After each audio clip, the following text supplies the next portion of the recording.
Hello दोस्तों, इस video में मैं आपको बताने वाला हूँ कैसे आप अपनी बाइक से सबसे ज़्यादा माइलेज पा सकते हैं। तो जैसा कि मैं बता दूं कि मेरे पास सेम 3 बाइक है, लेकिन तीनों बाइक से मुझे डिफरेंट माइलेज मिल रहा है। वो इसलिए क्योंकि ये डिपेंड करता है कि आप बाइक को परचेस करने के बाद स्टार्टिंग में किस तरह से चलाते हैं। अगर आप कंपनी के लिए माइलेज चाहते हैं तो आपको कंपनी की कुछ रिकमेंडेशन भी फॉलो करना होगा स्टार्टिंग में, तो आपको अपनी बाइक से सबसे अच्छी परफॉर्मेंस मिलेगी। ना सिर्फ पावर के मामले में बल्कि आपको माइलेज के मामले में भी सबसे अच्छी परफॉर्मेंस मिलेगी।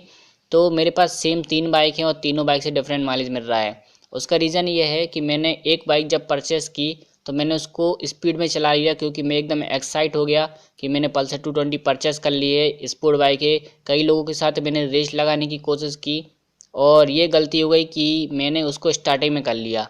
स्टार्टिंग में जब बाइक को तेज़ स्पीड से चलाते हैं तो उसका इंजन एकदम ख़राब हो जाता है। जो इंजन अच्छी तरह चलने के बाद रमा होना चाहिए वो एकदम से घिस जाता है और आपकी बाइक का माइलेज हो जाता है ख़राब।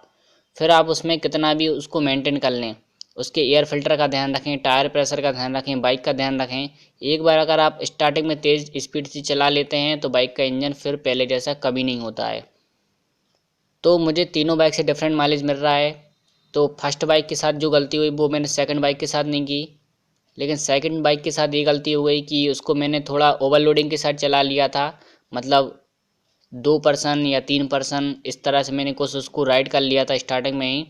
तो कंपनी के लिए माइलेज के लिए आपको कंपनी की रिकमेंडेशन यूज़र मैनुअल भी पढ़ना पड़ेगा कि आपकी बाइक क्या कहती है, कंपनी ने जो बनाई है बाइक उसके अकॉर्डिंग क्या उसकी।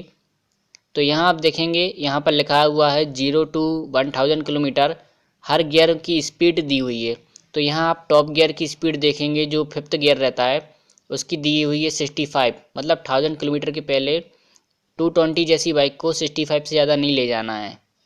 इतनी अच्छी बाइक है। अगर आप उसको रेस लगाने की कोशिश करेंगे तो वो आपको बहुत अच्छा पावर देगी, लेकिन यहाँ पर आप देखें कंपनी उसको सिर्फ 65 रिकमेंड कर रही है और 1000 to 2000 रिकमेंड कर रही है ये 75। मतलब 2000 किलोमीटर कवर करने के बाद भी कंपनी आपको 75 रिकमेंड कर रही है। वो इसलिए रिकमेंड कर रही है क्योंकि बाइक का जो स्टार्टिंग में जो इंजन रहता है उसको रमा होना पड़ता है, वो अच्छे से सेट होता है। जब तक बाइक का इंजन अच्छे से सेट नहीं होगा तो बाइक आपको परफॉर्मेंस नहीं देगी। तो स्टार्टिंग में कभी आप बाइक को ना चलाएं। हर बाइक के जो स्पीड लिमिट रहती है हर बाइक के इंजन के अकॉर्डिंग रहती है, जो कंपनी उसको बनाती है। जिस तरह से इंजीनियरों ने उसके गियर को डिज़ाइन किया है, उसके इंजन को डिज़ाइन किया है, उसके अकॉर्डिंग रहती है। तो दोस्तों, जैसा कि आप देख सकते हैं ये यूज़र मैनुअल कंपनी रिकमेंड करती है। अगर हम इसको पढ़े बिना ही बाइक को चलाना स्टार्ट कर देते हैं तो फिर कंपनी के लिए माइलेज कभी नहीं मिलता। और कंपनी से हमारी यही कंप्लेंट रहती है कि बाइक माइलेज नहीं देती है।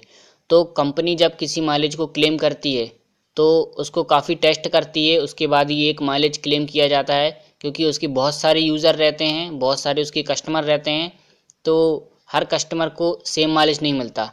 जैसा कि मेरे पास जो बाइक है, मेरे फ्रेंड के पास भी वो ही बाइक है, लेकिन हम दोनों का माइलेज अलग रहता है। वो डिपेंड करता है कि आप बाइक को स्टार्टिंग में किस तरह चलाते हैं। तो दोस्तों, अगर कंपनी के लिए माइलेज आपको चाहिए है, चाहे आपकी कितनी भी सीसी की बाइक हो, 180 हो, 220 हो, या फिर 100 हो, 200 हो, 400 हो, कितनी भी सीसी की बाइक हो, अगर आप कंपनी के लिए माइलेज चाहते हैं तो कंपनी की कुछ रिकमेंडेशन आपको फॉलो करने पड़ेंगे। साथ ही में आप कंपनी में ही सर्विस करवाएं। साथ ही में यूज़र मैनुअल को एक बार अच्छे से देख लें कि जिस इंजीनियर ने आपकी बाइक को डिज़ाइन किया हुआ है वो रिकमेंड क्या करता है आपकी बाइक के लिए। तभी आपका बाइक का इंजन अच्छा रहेगा। तो दोस्तों, अगर आप अपनी बाइक से अच्छा माइलेज चाहते हैं तो उसको स्टार्टिंग में जब आप परचेस करते हैं तो कभी उसकी ओवर स्पीडिंग ना करें। साथ ही में रेस वगैरह या फिर स्पीड से चलाने की कोशिश ना करें। ओवर वेट कर लेते हैं या फिर ओवरलोड बोल सकते हैं जिसको, तो वैसा कुछ ना करें बाइक के साथ। क्योंकि जब बाइक का इंजन न्यू रहता है तो वो एकदम से घिस जाता है और आपकी बाइक की परफॉर्मेंस कभी पहले जैसी नहीं रहती। तो जो लोग भी बोलते हैं कि मेरी बाइक का माइलेज अच्छा नहीं है तो उसका रीज़न यही रहता है कि आपने बाइक को स्पीड से चला लिया है।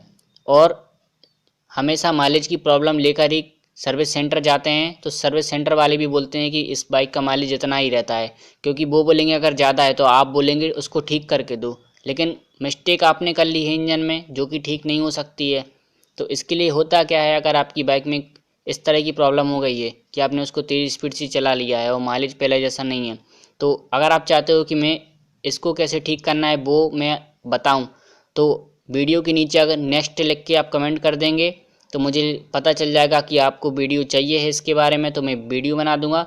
साथ ही में इसी तरह की स्पेशल इन्फॉर्मेशन के लिए हमारे चैनल को सब्सक्राइब करना ना भूलें और वीडियो को लाइक कर दें दोस्तों, और कमेंट ज़रूर करें।